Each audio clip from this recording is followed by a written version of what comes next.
Mwiriwe neza abakunzi bacu muri rusange ndetse n'abanyarwanda, ndabasuhuje. Nizere ko mumeze neza aho muri mu nce zigiye zitandukanye.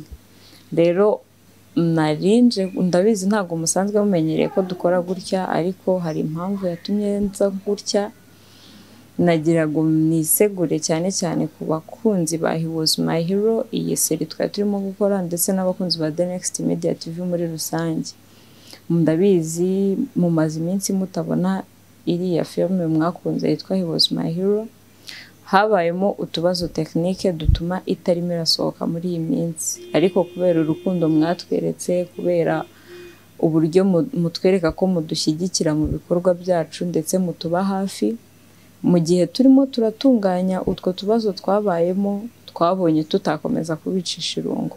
Tugiye kuba tubahereza indi mu gihe dutegereje ko He Was My Hero yongera kuboneka, kandi nayo ni nziza, muzayikunda.